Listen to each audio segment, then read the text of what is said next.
देखिए 12B में आपको 2-3 सवाल बताया गया था। अब आगे आप देखेंगे आपको एक सूत्र बताया गया था, किसी वृत्त के त्रिज्यखंड का क्षेत्रफल ये बराबर होता है पाई आर स्क्वायर थीटा बाई 360। ये तो त्रिज्यखंड का क्षेत्रफल हो गया। और एक होता है वृत्तखंड का क्षेत्रफल। वृत्तखंड का क्षेत्रफल, इसका सूत्र होता है आर स्क्वायर पाई थीटा बटे 360 माइनस 1/2 साइन थीटा।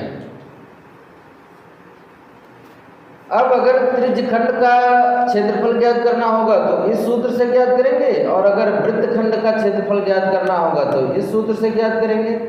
यहाँ पर आपको क्या क्या दिया रहेगा, उस वृत्त की त्रिज्या ज्ञात होगी और त्रिज्याओं के द्वारा केंद्र पर बना हुआ कोण जो कि थीटा होता है वो आपको ज्ञात रहेगा। साइन में इसका मान रख देंगे, यहाँ से इसका मान ज्ञात कर लेंगे, इसको हल कर लेंगे, वृत्तखंड का क्षेत्रफल आ जाएगा।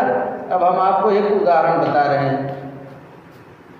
एक उदाहरण है 15 सेमी त्रिज्या वाले उस वृत्तखंड का क्षेत्रफल ज्ञात कीजिए जो केंद्र पर 60 अंश का कोण अंतरित करता है। चित्र देखिए,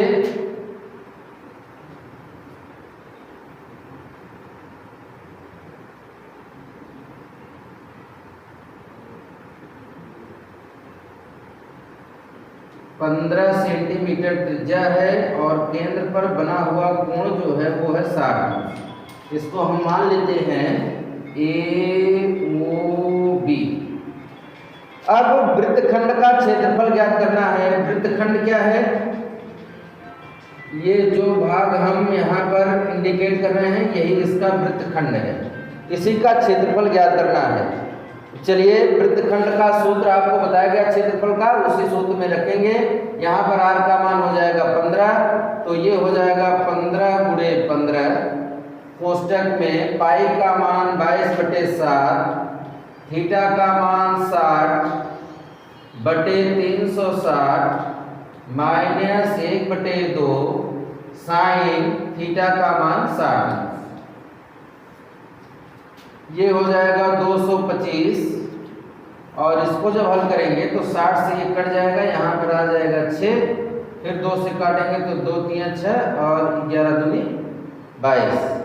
अब ये हो जाएगा 11/17 21 माइनस 1/2, और साइन 60 का मान होता है √3/2। अब ये हो जाएगा 225 11/21 माइनस √3/2 दूनी 4। अब जब हम इसको हल करेंगे तो हल करने पर इसका मान आ जाएगा 20.43। इसका मान आ जाएगा 20.43 वर्ग सेंटीमीटर। क्षेत्रफल जो होता है वो वर्ग इकाई में होता है, इसका मान आ गया 20.43 वर्ग सेंटीमीटर। ये सवाल हो गया। और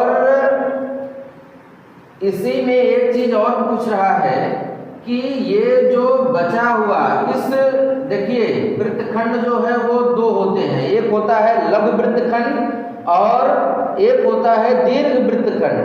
तो इस लघु वृत्तखंड के अलावा जो भी भाग वृत्त में बचता है उसे दीर्घ वृत्तखंड कहते हैं। अब इसके अलावा जो क्षेत्रफल यहाँ पर आपको दिख रहा है ये सब दीर्घ वृत्तखंड है। अब अगर इस दीर्घ वृत्तखंड का क्षेत्रफल आपको ज्ञात करना है, इसमें दो चीज पूछ रहा है, एक तो लघु वृत्तखंड का क्षेत्रफल, ये जो है हो गया किसका, लघु वृत्तखंड का क्षेत्रफल, और अब हम निकालेंगे दीर्घ वृत्तखंड का क्षेत्रफल। तो दीर्घ वृत्तखंड का क्षेत्रफल कैसे निकालेंगे, पूरे वृत्त के क्षेत्रफल से अगर हम लघु वृत्तखंड के क्षेत्रफल को घटा दें तो दीर्घ वृत्तखंड का क्षेत्रफल आ जाएगा। अब वृत्त का क्षेत्रफल आप लोग जानते हैं क्या होता है, पाई आर स्क्वायर माइनस लघु वृत्तखंड का क्षेत्रफल कितना आया था 20.43, पाई का मान 22/7, आर का मान फिर वही 15/15 माइनस 20.4, ये कितना हो जाएगा 22/7 गुणे 225 माइनस 20.43। अब जब हम इसको हल करेंगे तो इसका मान जो है वो लगभग 686.71 वर्ग सेंटीमीटर, ये इसका मान आ जाएगा। तो अब आप लोग समझ गए होंगे कि वृत्तखंड का क्षेत्रफल कैसे निकलता है और उसका सूत्र क्या है, इस सूत्र को याद कर लीजिएगा। बाकी त्रिज्यखंड का क्षेत्रफल निकालना बहुत आसान है, इसका बहुत छोटा सा सूत्र है, केवल r का मान आपको अगर ज्ञात है और थीटा का मान ज्ञात है तो आप इस छोटे से सूत्र में रखकर त्रिज्यखंड का क्षेत्रफल ज्ञात कर सकते हैं। वृत्तखंड का क्षेत्रफल का सूत्र याद करके वृत्तखंड के क्षेत्रफल को भी आप आसानी से हल कर सकते हैं। अब आप लोग सवाल लगाएंगे, बाकी हम आगे बताएंगे कल।